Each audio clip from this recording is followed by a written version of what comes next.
Magandang araw, Poppy! Hmm? Lipad! Ah! Oh! Tingnan mo, Pachi, ang ganda!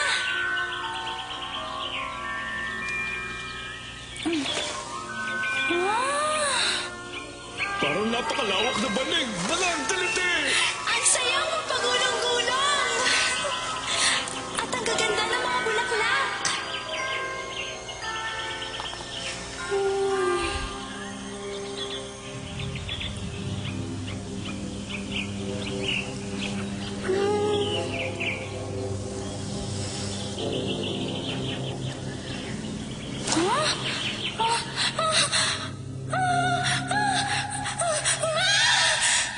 Cinderella? Cinderella! Cinderella! Cinderella! Opo, Tia Selena, nariyan na po! Ang patimpalak!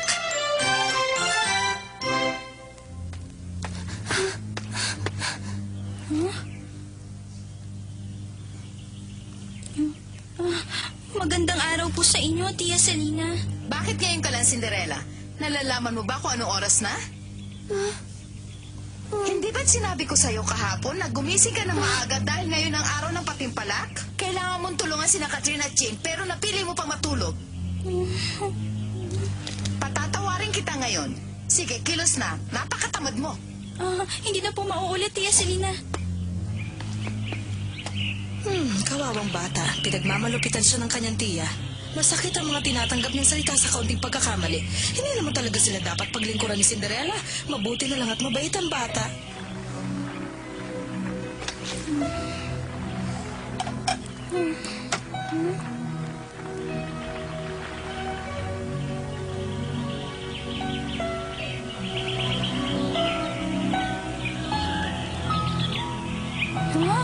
Ang mga bulaklak sa panaginip ko.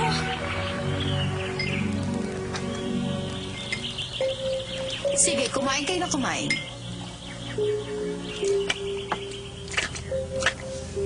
Sino kaya ang tatanghaling reyna ng piyesta ng mga bulaklak?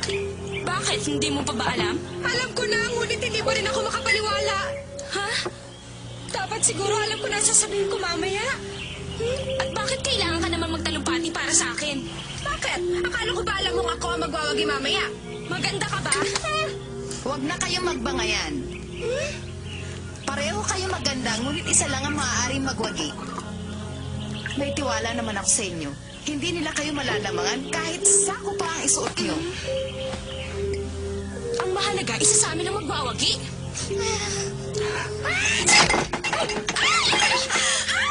Ano ba? Misha, ano ginawa mo? Hay nako! Basa na tayo ang damit ko! Paano na to? Hindi na to matutuyo hanggang mamaya. Naku, paumanhin. Bakit mo kasi inilagay ang mga ito rito? Bakit po ninyo tinapon, Tia? Hindi yun ang uri ng bulaklak na nararapat para sa hapagkainan. Kung sa bagay, hindi na natin kailangan ng bulaklak dito. Sapat na ang kagandahan ng mga anak ko para lumiwanag ang anuman silid. At nakakayang itabi sila sa isang tulad mo, Cinderella. Sige na mga anak, umakyat na kayo at magpalit ng damit. Ngunit matatagalan pa kami. Magpapahuli na lang ako kaysa lumabas sa ganitong ayos ko. Sige na nga. Huwag kayo mag-alala mga anak. Mas mabuti na rin ang mahuli tayo para mapansin ng lahat ang ating pagdating. Magbibihis na po ako. Oh, gusto sana kitang isama sa patimpalak para maging yaya ni na Katrina at Jane. Ngunit dahil sa kasalanan mo ito, nagbago ng isip. Si Misha po ang nakatabig sa florera. Ngunit ikaw ang naglagay ng mga bulaklak. Basta laban mo na ang mga damit at maganda ng pagkain pagbalik namin. Ngunit, Sasalungat ka na naman ba sa akin? Kung ganon, maliwanag na ba? opo. Ikaw talagang bata ka, pati ba naman po sa pagbibintangan mo pa? Misha! Misha!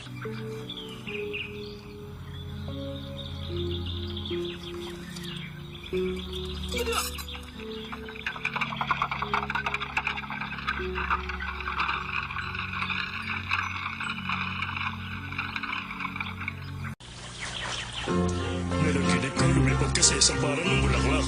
Oo, at sa sobrang ganda, hindi ko na alam ang tamang salita para ilarawan yon. Ngunit biglang nagkaroon ng mga ahas. Natakot-takot nagising. Sayang, maganda na sana. Hindi, Cinderella. Maganda yun. Hintayin mo. Siswertihin ka. Ano ba sinasabi mo, Bingo? Naiibang ka na ba? Anong swerte? Anong naiibang? Abachite, tinuruan yata ako ng lolo kong bigyan kahulugan ng mga panaginip. Swerte daw ang ibig sabihin kapag nanaginip ka ng isang parang ng bulaklak. Oo nga, naalala ko na. Ang kwento ni Ina, bago raw ako pinanganak, sumanguni raw siya sa iyong lolo tungkol sa kanyang naging panaginip. Hinahabol raw siya ng isang malaking oso.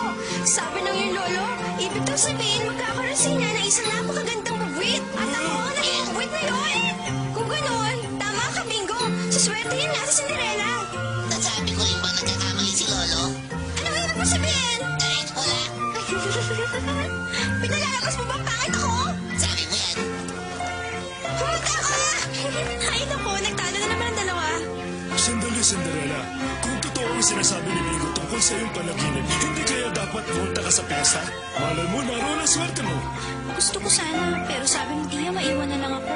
Natatakot kasi siyang mapapansin ka. Tama si Pachi! Pumunta ka! Sige na, Cinderella. At huwag ka mag-alala. Kaming lahat ang bahala sa mga gawaing bahay mo. Hindi mo dapat ito palampasin nandun ang magandang kapalaran mo. Kung sa bagay, sige na nga. Sabik na nga akong malaman kung sinong tatanghaling reyna ng piyesta ng mga bulaklak. Kung ganun, magmadali ka na. Naikandado ko na. Cinderella, Bakit? etong babaon namin. Isang magandang korona para sa isang magandang dilag. Bagay na bagay sa'yo.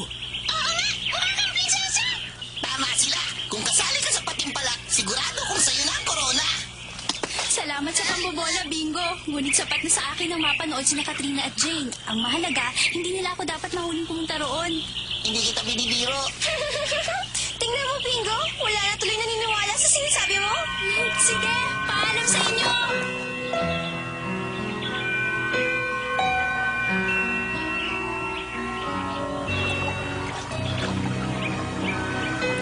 Huh?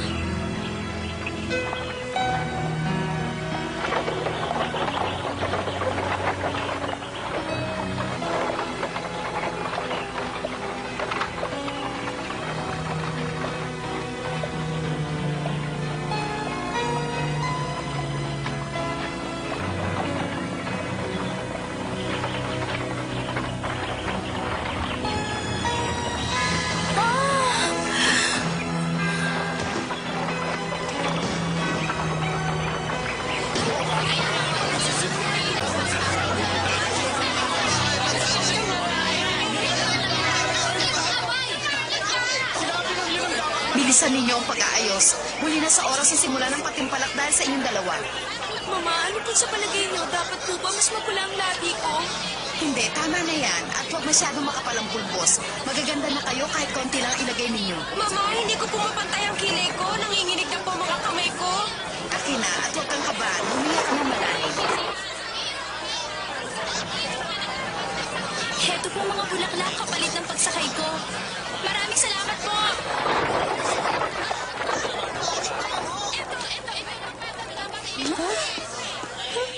Parang nakita ko si Cinderella. Paano nangyari yon samantalang nasa bahay siya? Tuloy-tuloy ko lang yata. Mama! Katrina, hintayin niyo ako! Muntik na ako makita. Ang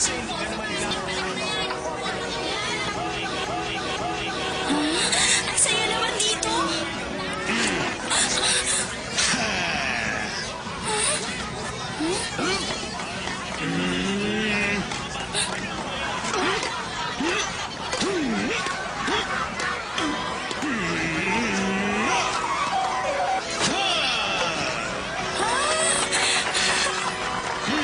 Ito naman ako para sa'yo.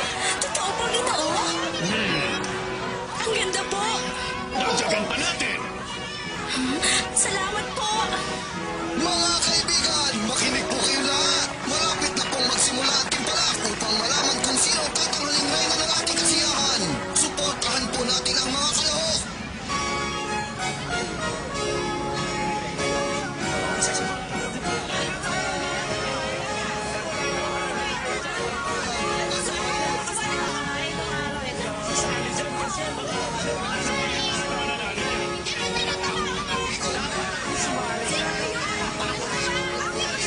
Tingnan ninyo ang mga ibang kalahok. Huwag ninyo sabihin mas magaganda sila sa inyo. Nalimutan po yata nilang paligsahan ito ng magagandang dalaga at hindi mga talag. Baka may kaliskis pa kayo. Sisimula na po ang patimpalak. Ang unang kalahok mula sa Schuster County, si Binibining Virginia Moorhead.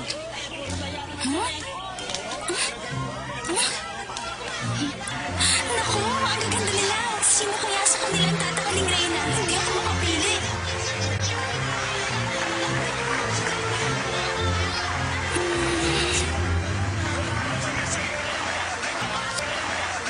Sana kasama ako sa timpalak na ito.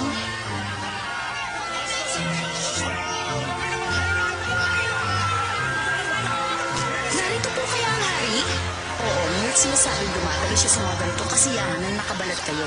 Hindi niyo gusto malaman ng lahat na naghahanap siya ng magiging manugang. Narito po siya? Paano na? Saan ako haharap? Ang susunod na kalahok, Binibining Katrina Biel. Ikaw na, abutin mo. Manood po kayo, Mama.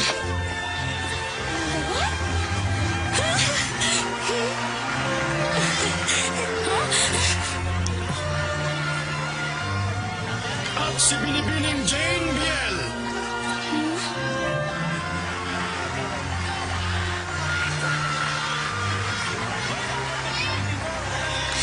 Sana magiging isa sa kanila.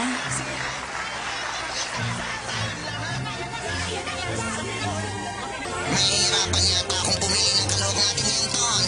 Apo man, pare-parehong magaganda ang mga dalagang kalahok. Ngunit agad kong napansin ang damit ni Katrina Biel.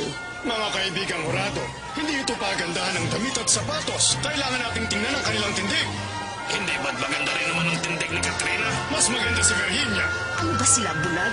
Hindi ba nila nakikitang walang laban ang mga ibang kalahok sa ganda ng mga anak ko? Bilisan ninyo, si Katrina o si Jane? Gusto ko si Hindi, Katrina. si Virginia. Nahihirapan ng mga hurado. Karapat-dapat naman kasi ang lahat ng mga kalahok. Si Katrina. Si Virginia. Katrina. Ang tagal naman, hindi na ako makahintay.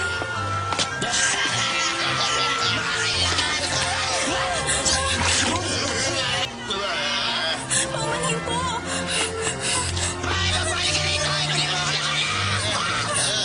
Sinabi na siguro kung sino ang nagwagi.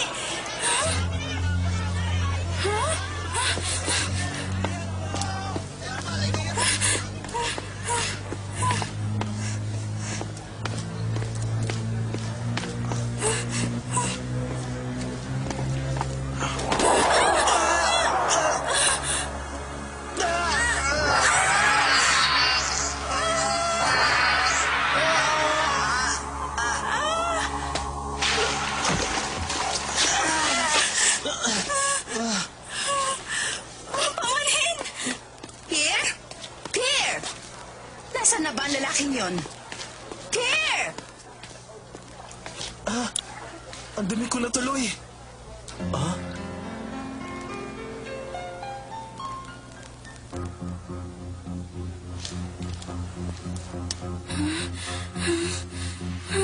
Kailangan maunahan ko na sila Tia.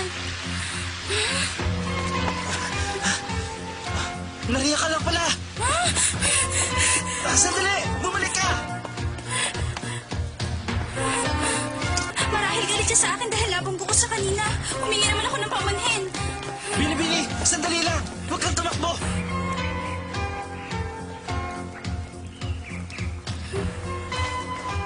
Hindi ako masamang tao! Hindi kita sasaktan! Kung ganon, pabayaan mo na ako. Hindi ko naman sinasadya ang nangyari.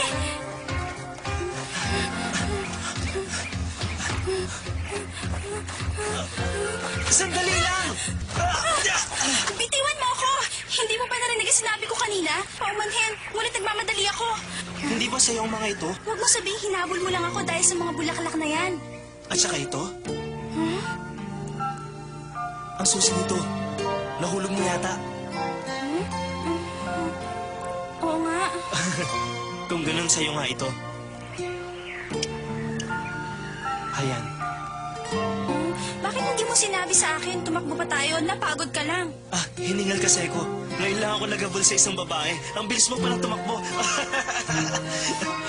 Ipagpaumanhin mo naging asal ko kanina. Hindi ko man lamang tinanong kung nasaktan ka kanina. Walang anuman yun. Humihingi rin ako ng paumanhin kung natakot ka man sa akin. Hindi man lang ako nagpasalamat. Eto. Hindi ba't sa'yo rin ito?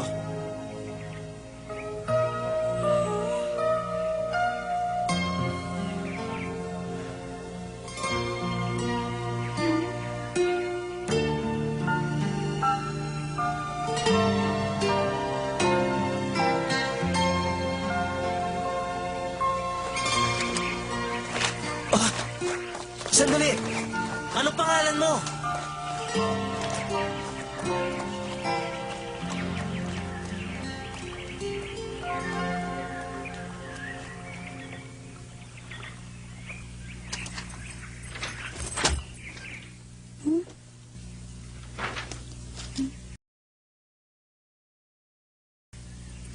Buti na lang wala pa sila. Suwail ka talaga. Saan ka galing, Cinderella? Sa kapahuyan lang po. Anong gagawin ko sa'yo kung lagi mo akong sinusuway? Kung hindi lang kita kailangan dito, sana kahapon ka pa sa lansangan natutulog.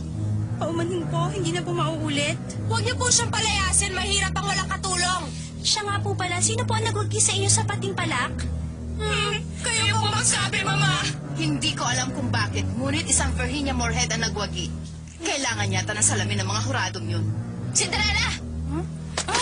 Habaan mo ang dulo ng damit na ito. Nakita na yata kanina ang mga sakong ko. Bilisan mo! Isusot ko pa yan bukas. Susubukan ko. Labhan at plansyahin mo naman ang damit ko. Kailangan ko rin bukas.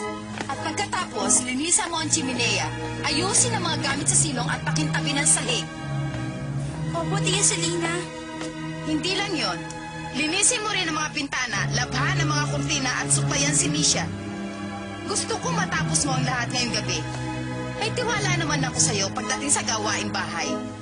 Mapalad kang at kakunti lang inuutos namin sa'yo. Sige, simulan mo na pagtatrabaho.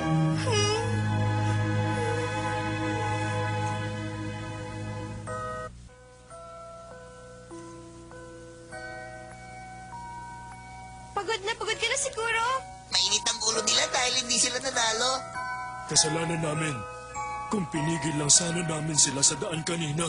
Nako, huwag kayong humingi ng paumanhin sa akin. Oo nga pala. May kaunting keso ako para sa inyo. Talaga? Pahingi! Salamat. Salamat! Ang sarap!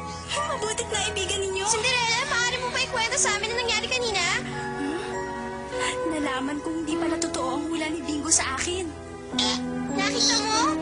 Kaya huwag tayong maniniwala sa mga hula ni Bingo. At hinabol ako ng isang binata upang ibigay ang susing ito. Isang binata? Oo.